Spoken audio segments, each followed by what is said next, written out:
Hello, once again, I'm your host, Doc Rotten, and this is Horror News Radio, the official Gruesome Magazine podcast.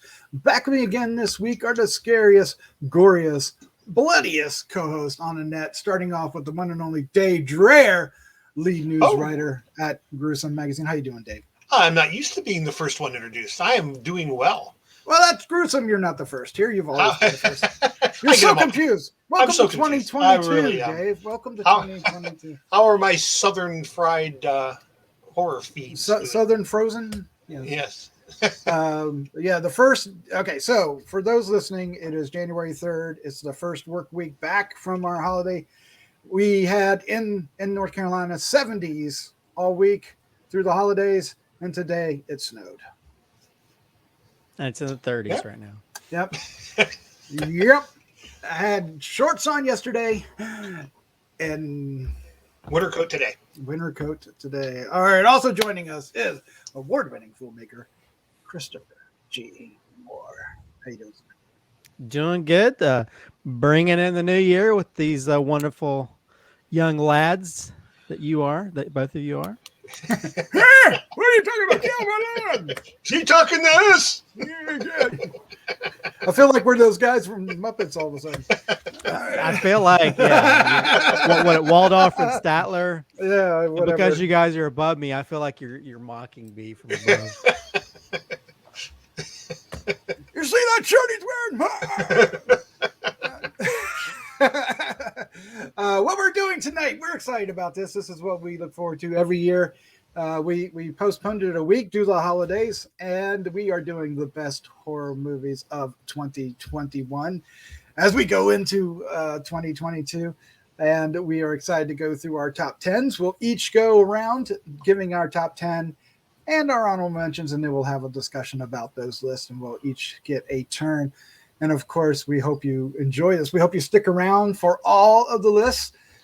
And if you like this, we hope that you will subscribe, like, and share with a friend. And of course, we want to hear your list down below in the comments.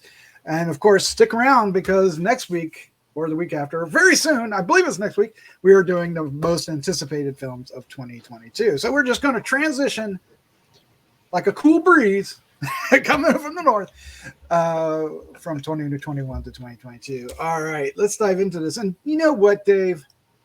What, Doc? What? Tell me what? I can't wait to hear your top 10.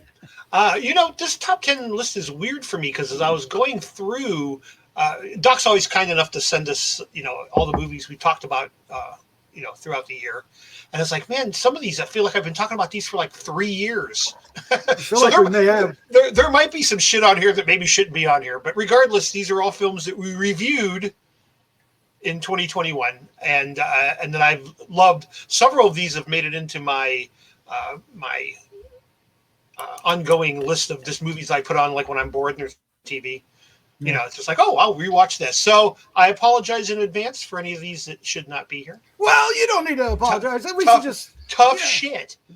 No, it's been the pandemic. Everything is turned upside down. And of course, as we go into 2022, we're still wondering when it's going to end. So, Man, whatever box we opened up throughout the year is what we're going to be talking about. So exactly. Go ahead, and some of the ones that were in theaters, up here, I still haven't felt comfortable enough to really go to the theater and see some of the theatrical films that were released. So there's that as well. So these are my top 10 based on ones I was able to see. How's that? Absolutely. How's that for a disclaimer? Absolutely.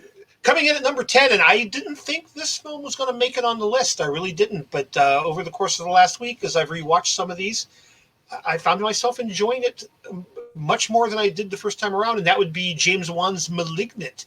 Yes. I was kind of disappointed on it at first. I really was. I even went back and listened to our review of it. And I remember I was sitting in a hotel room in Cincinnati because I was at a convention that weekend and watching this and going, oh, it sucks. But with repeated viewings, I kind of caught into what James was trying to do here. And I like it now. It snuck into number 10. Wow. Coming into number 9 is Jacob's Wife, which, of course, the Barbara Crampton and the lady from The Nun in some really bad vampire makeup. but still, Stop. it held up good enough to make it to my number 9. Number 8 is VHS 94, kind of a surprise for me. A really excellent anthology film that had some really disturbing shit in it that I really liked a lot. This would have been one of those aforementioned ones that, like now, when there's nothing else on TV, I just turned it on because I enjoy watching it. Yeah, it goes on Shudder. Yeah, it's on Shudder, easy to see. Number 7, Slumber Party Massacre. This was the Sci-Fi Channel remake of the classic film. This movie has no business being on anyone's top 10 list, but there it is. There it is, staring at me right in the face. I love that because it's just a fun throwback homage to how horror films used to be. I like it.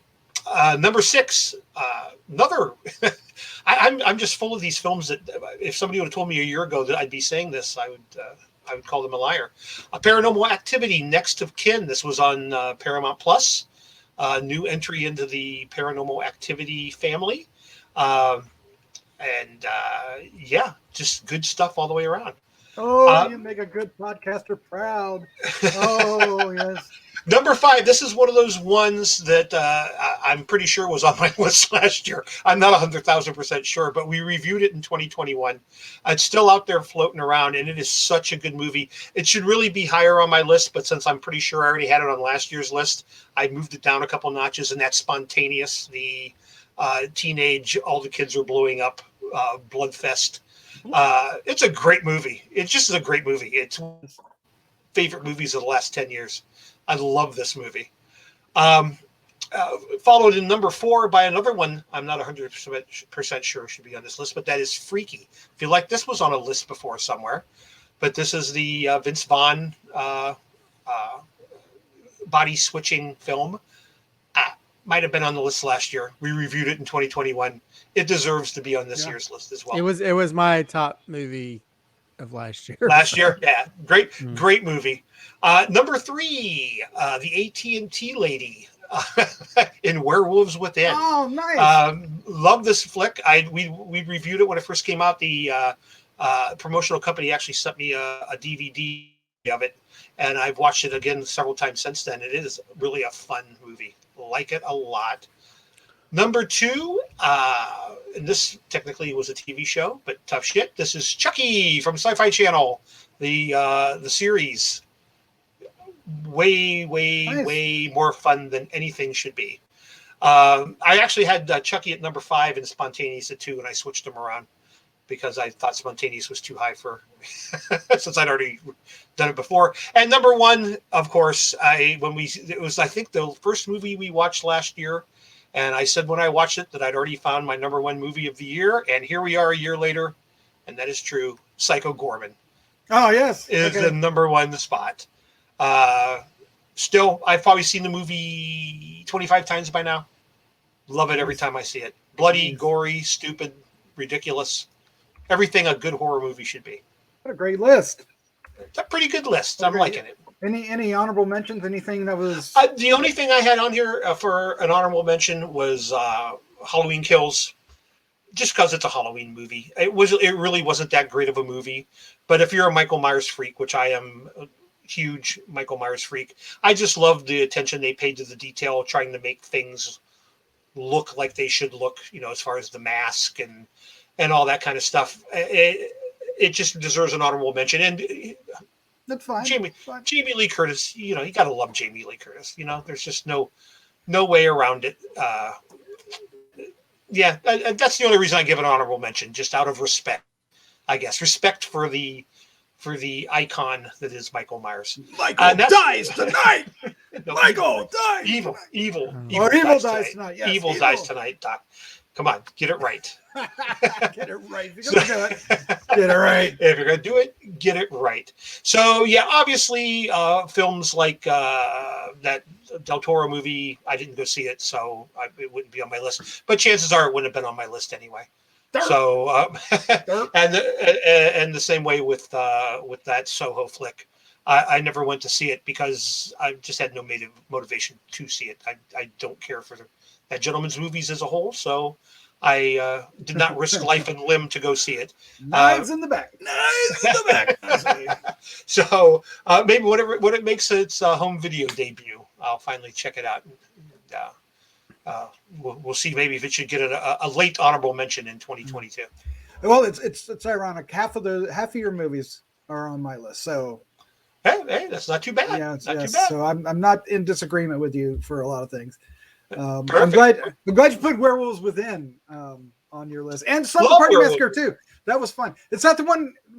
I want to make sure I remember correctly. Is that the one where like the final girls go to get the final guys, and they're all having like a They're having a pillow fight. pillow fight? Yeah. Yes. It's that a was great. homoerotic pillow fight. Yes, Yeah, I feel like we saw that a couple times throughout the year, but it was really good in that one. it was good. And the dude, the driller killer guy, was just killing me. Just his face and the bizarre, so weird. Yeah, if we had done the worst films of last year, Malignant would have been my number 10. Yeah, you do. And So- you know what? I think I even agreed with you when the first time around. I've watched it several times since. I mean, I know people that really love it. I have a good filmmaker friend of mine just bought a T-shirt with the killer on it with the different faces, and so I'm like, well, I wish I'd seen what you guys saw in it, but that movie just made me Did mad. do it for you, huh? Yeah. Well, I'm going to save the best for last, which means I'm going to go next. So, I don't know about that, but here's my honorable mentions. I have a lot of honorable mentions.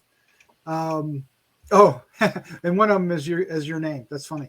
I put your name in the wrong place. Honorable mention: Blood Red Sky, a Netflix film that we reviewed on GM and had a lot of fun with that. The Night House, which was really creative in how it was made. Antlers, which had one of the coolest monsters of the year. The Advent Calendar, which surprised me. Netflix again with the Fear Street trilogy. I just bumped them all into one. So they were on honorable mention. And then No One Gets Out Alive. So I will now count down my 10, and everybody pay attention. Why are you stupid? Everybody pay attention to Christopher, because his head's going to shake a lot. oh, I know one that's gonna make At number 10, James Wan. Oh my God, I can't even say his name. I'm just like dying. You can do it. You can do it, Doc. Come on. Malignant. I liked this when we reviewed it. I thought it was a lot of fun. And I did watch it multiple times, and I kind of dig it. I kind of dig it for, I don't know, the absurdity of it all. It's just, I love it. Number 9. It's weird because you had that as number 10, and I had Fear Street. The Fear Street trilogy was my number 10. Malignant was 11, and I switched them. And it sounds like you kind of just did the opposite. Well, I might have done some switching. Number 9 was the first movie we reviewed last year. Similar to you, I was like, this is going to be in my top 10. I absolutely love this movie. Nobody else seems to be talking about this movie, and that's fine. But I loved it in Shadows in the Clouds, and that was a good one. Yes, and it just blew me away. I had so much fun. I watched it twice almost immediately, and I've watched it once since then. I don't know, that movie. I just love the pacing. I love the whole aspect of it. It just had a great time. Number 8 was a movie that I had to be reminded actually came out last year. It felt like it came out years ago. Godzilla versus Kong. Or is it Kong versus Godzilla? You know what? I'm going to have to look that up. I think it's Godzilla versus Kong. Godzilla versus Kong. It is Godzilla versus Kong. Because rights wise, they have to put Godzilla first. All right. That sounds good. Okay. It delivered exactly what I wanted. We got to see them fight, and by golly, they fought. And it also brought a couple of really cool aspects of it with the having one of the spikes as an axe and all kinds of crazy things. I dug it. It's flawed, as all the Godzilla and the Kong movies are. But come on, I'm a kaiju fan, and I loved it. Number 7 is Ghostbusters Afterlife. This is one that I had higher, but I don't know. I don't know why I dropped it down, to be honest with you. I could have put it anywhere in the list in the next 3 or 4 slots. But it was just a lot of fun. It really hit me in the feels, and the only thing it lacked was enough of the ghost, right? It kind of pulled back on that, but that's fine because it delivered in a lot of other areas. But that's number 7. Number 6, Dave, is Paranormal Activity Next of Kin, which is probably not a surprise for anybody who watches this show and knows me. I am a sucker for Paranormal Activity. I did not like the last one. That was the only one that I actually did not include in my top 10s for each year. But this one I thought was a return to form, and it brought some scares and some interesting twists, and I really enjoyed it. Number 5, Jacob's Wife. That movie surprised me on how good it was, and most of it is the chemistry, between our leads and the whole vampire aspect of it that creeps up and the reaction to it. It was wonderful. It was wonderful. Number 4 is VHS 94. Again, it's another franchise that I'm kind of partial to, but I thought this one actually maybe, if not the second best, it might actually be the best one of the bunch. I really liked this one. I don't think it had a stinker in the stories.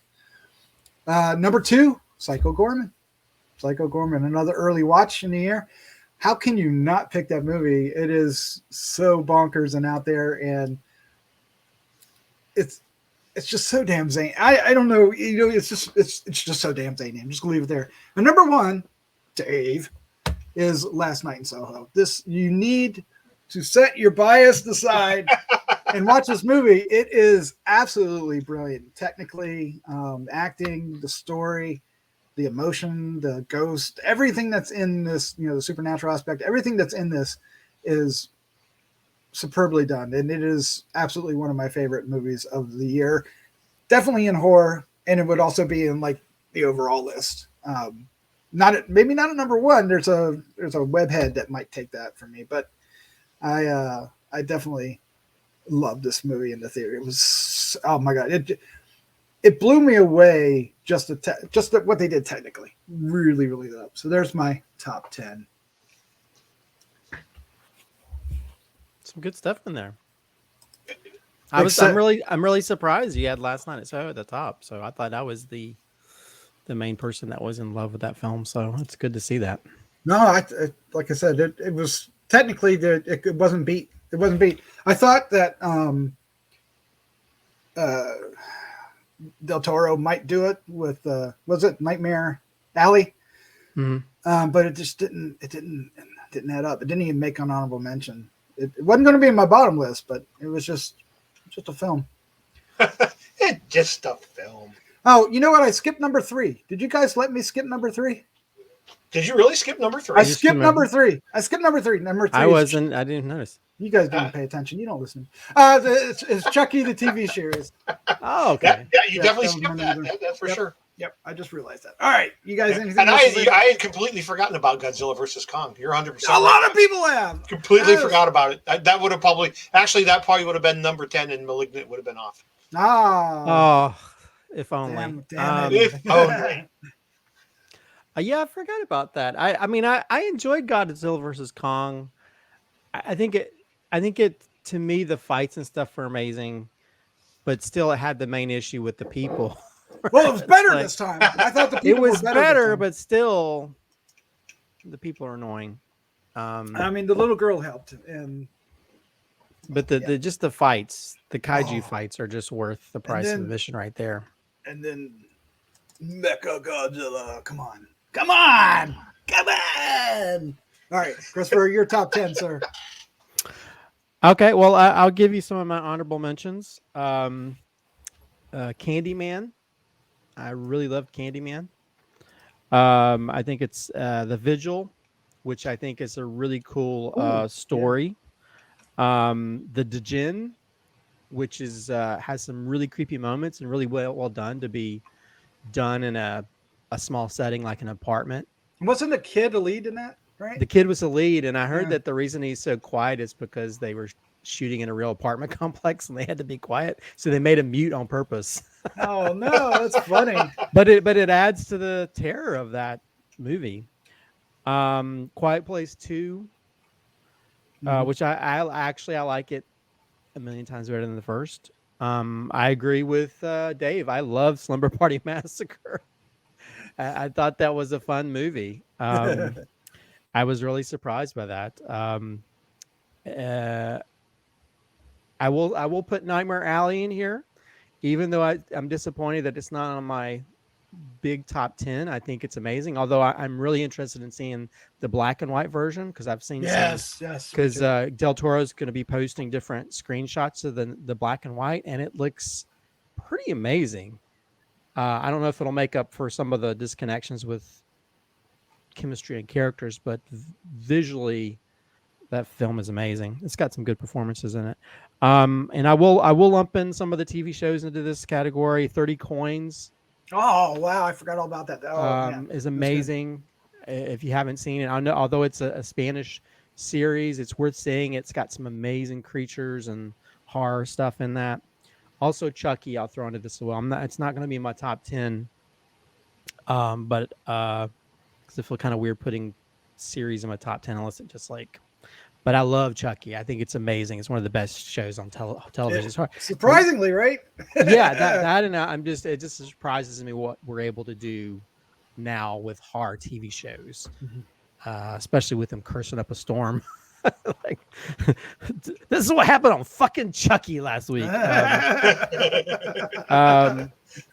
So, well, here's my top 10. I kind of cheated a little bit.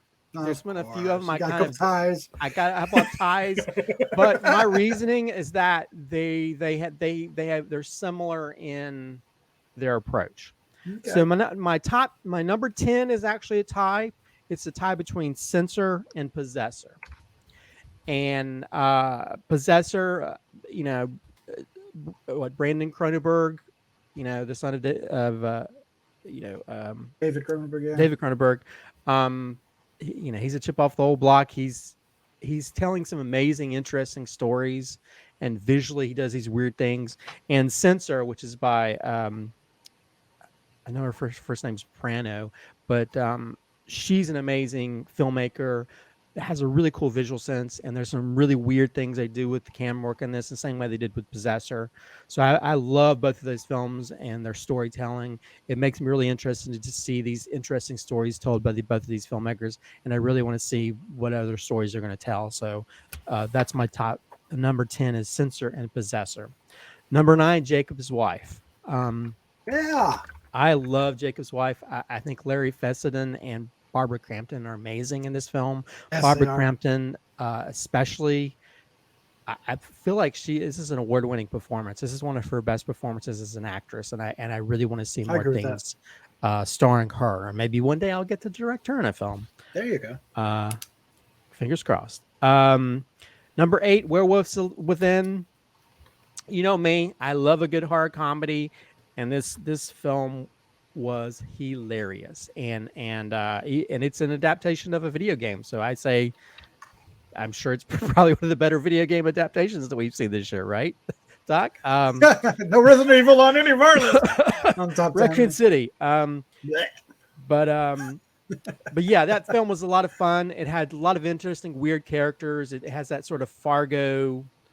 It almost feels like if Coen Brothers made a horror film. That's what it feels like, with a little bit of Knives Out. And I really love that film, and I need to own it because I need to watch it a bunch of times. Number 7, No One Gets Out Alive. Really interesting story that goes to places I didn't really expect. Really surprise ending of sorts, with a really interesting supernatural entity. We'll say that much at the very end.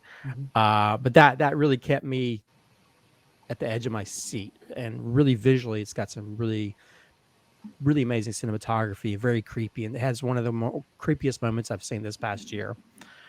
Number 6, Antlers.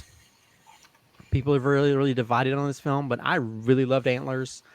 I thought the storytelling and the characters, it's a little bit of a slow burn. It drops you in the middle of things, but you don't necessarily have to be fed every little detail to understand what's happening.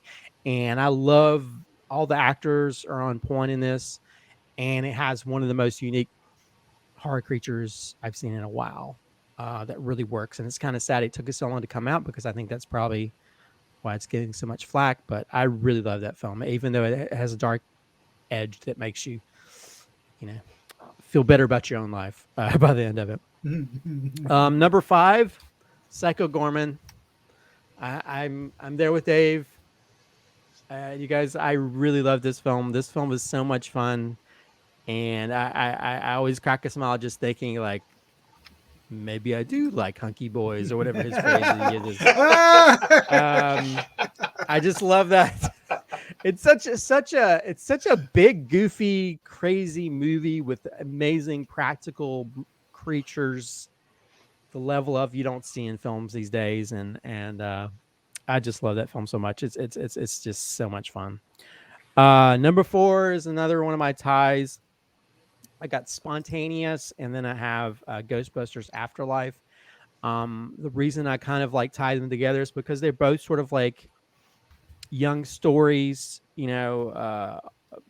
almost the level of John Hughes, and John Hughes more, I guess, is Spontaneous, and then an indie teen movie would be sort of like Ghostbusters. But they both have a real heart to them. They also have the horror element, probably more so Spontaneous with exploding heads, but they both have really endearing characters that make you smile and laugh and enjoy every moment you can see them on the screen, to where it's, even though horror is without the horror, you take the horror elements out and you're still going to love these characters, enjoy every moment. And horror is just the extra addition to the story. So that's my number 4. Number 3, The Night House. This film impacted me so much. The cinematography is so amazing, with really unique story, really unique approach, and a really amazing actor performance by the main actress in this. Visually, it's got some really unique things they do in this film. I really, really enjoyed it. So well done. Number 2, one of the most unique, interesting ideas I've seen in a horror film in a very long time, the Advent calendar. I love this film so much. I think after we watched it, it jumped up in my top 10 automatically. It jumped way up there. Way up there. The performance by the main actress in this she does such an amazing performance. The way the story unfolds, the unique prop of this Advent calendar that really is a character of its own, and really is on the same level of any horror props you've seen in horror films. This film is one of the most unique, interesting stories I've seen in a horror film in a very long time. Please check it out on Shudder. It's amazing. And I'm sure it's no surprise, but my number 1 film is Last Night in Soho. It just takes you on this sort of journey back and forth between, contemporary England to, I think it's in the 60s or whatever. Yeah, 60s. And you really feel like you've time traveled back then. You really feel like you're right there in the midst of it. And the filmmaking, Edgar Wright he's one of those directors that can tell a story and uses filmmaking techniques to make the story even better. And visually, how he's able to pull off these sort of mirror type effects is astounding. Absolutely. To where a lesser filmmaker would just use special effects to make it, but he uses a lot of practical stuff to make those things happen, and it's amazing. To where I'm just like, how did he pull that off? Really amazing performances by the 2 main actors in this, and just how visually everything sort of happens by the end of it is really well done, and just visually just fun to watch, and how the story plays out is really, really interesting. We get one of the last performances by I can't remember the actress's name. That was crap. but anyway, it was the last performance before she died, and she does a really great job even in a small role. Yep. Um, but yeah, I can't say enough good things about Last Night in Soho. I was really looking forward to this film, and it went beyond my expectations with just the artistry that Edgar Wright put into everything, from the music to the visuals to just transporting you to this other world. The transitions between those things, and even how the visually things play out by the end, where it almost has like this visual supernatural thing that's almost like an acid trip of coolness. I just this film it blew me away. So that's my number one film of 2021. Number one horror film. Yep, Diana Rigg is the actress. Diana Rigg, yeah, there you go. And Who's really great. Terrence Stamp was actually excellent in it as well. Oh, he's great, and even the actors that get sort of play the younger versions of them do a really great job as well. Yeah, Matt Smith. Yeah. Mm-hmm. Yeah, it's I can't argue with that film. Obviously, it's in my top one as well. There's a lot of films in here that were on my mind. I forgot about Possessor. I will admit that, but Censor was on my consideration list, as was Werewolves Within, and the rest of them I'd already mentioned as spontaneous. I didn't consider it because it came out last year, but even though we did, so I totally missed that. But if I'd figured out that rule set, it would have been considered too, because that's a great film. I love this list. And Advent Calendar, it's the one that wanted to be number 10 on mine, and the only thing that kept it out was the creature just was a little on the goofy side at times, but not in a way that destroyed the movie, just enough to keep it from being out of the top 10. It was, just needed a little better lighting, I think, is really all it needed. But you were absolutely right. The setup of the story, the lead actress, and what's all happening, it was phenomenal. And I'd love to see, that Advent Calendar box show up again, and the critter that's comes along with it. There's a franchise that could be wrung out of that if they wanted to. That creepy little bastard. It was a creepy tall bastard. Yeah, because he's like Pyramid Head from Silent Hill. No, I meant the little figurine thing or whatever. Oh, the figurine. Oh, yeah. right. Well, yeah, exactly. Though. Yeah, that was the little thing that popped up out of the top was creepy. I mean, the box was cool because like an Advent calendar, it had little things that would pop open, and it took a while to establish like what the one little Jesus babies candies were, but when it came together, it was wonderful. Well, they could have easily done that almost like an anthology thing, with each thing being a different story, because each little thing almost had a different angle that felt almost like it could have been like a Twilight Zone episode or something. But making it all one story, I just made it even more interesting to me. And just how it plays out and those decisions that the character makes. And then when you start revealing more and more, it's like, oh, whoa, what would you do in this situation? So, yeah. So, yeah, I'm glad you mentioned 30 Coins as an honorable, because it deserves to be on there. I'm looking forward to seeing more of that. I think we're going to get more this year. Yeah. Other TV shows, what's the Squid Games, right? Is that what it was called, the Squid Game? Yeah, Squid Games, yeah.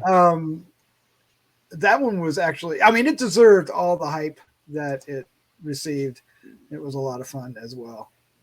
Well, I think my main concern is, like, I wish I'd seen more stuff last year, because there's a lot of stuff that I wish I'd seen. Like, I wish I'd seen that VHS, was it 94? Yeah, I wish I'd seen that, because I probably would have enjoyed that. There's a lot of film. There's a French film called Titane. Yeah, that's the one. It's gonna be up for the French Foreign Film Oscars. Yeah. So I kind of wish I'd seen. I wanted to get it in time before we did this list, just in case. I wanted to see Brand New Cherry. I didn't. Oh, that one is good. That's been in a few people's lists.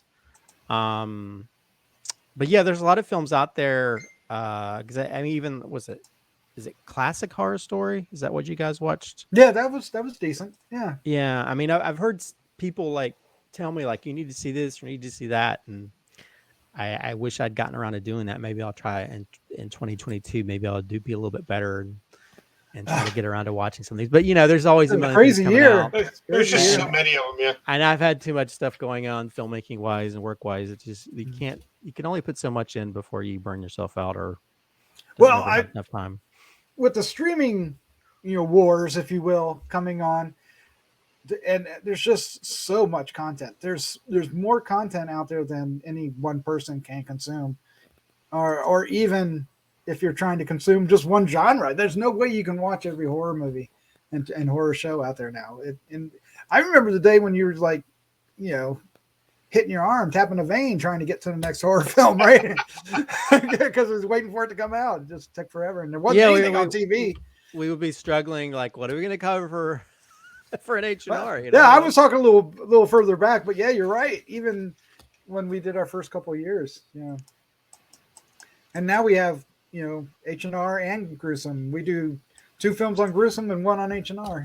So. Now, there's always stuff coming out, no matter what time of year. So I hope that you guys enjoyed our top 10s. We'd love to hear your list down below. Let us know what you think. You can tell us how crazy or on point we are, of course, right?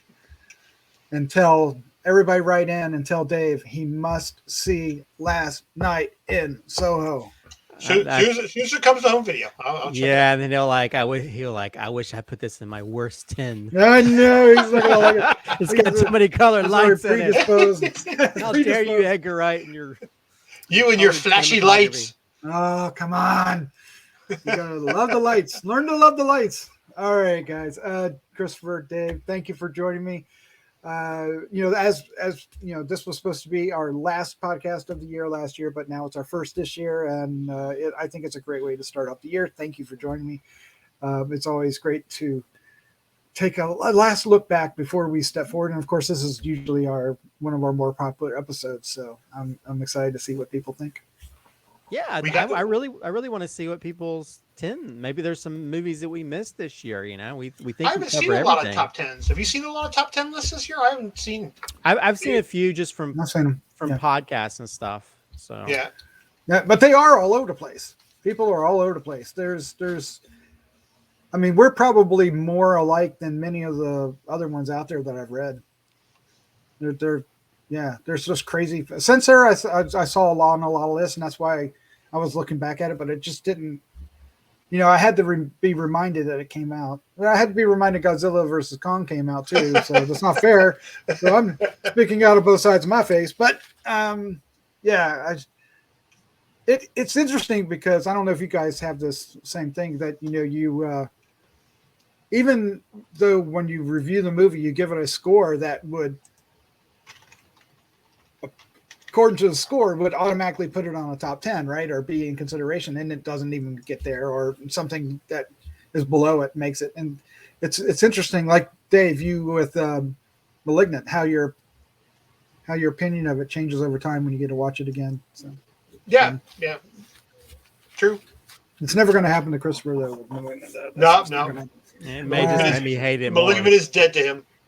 Dead. All right. Well, there you go. Cut it out. And that's until Edgar Wright remakes it. Then well, there you go. When he directs a sequel, fair enough.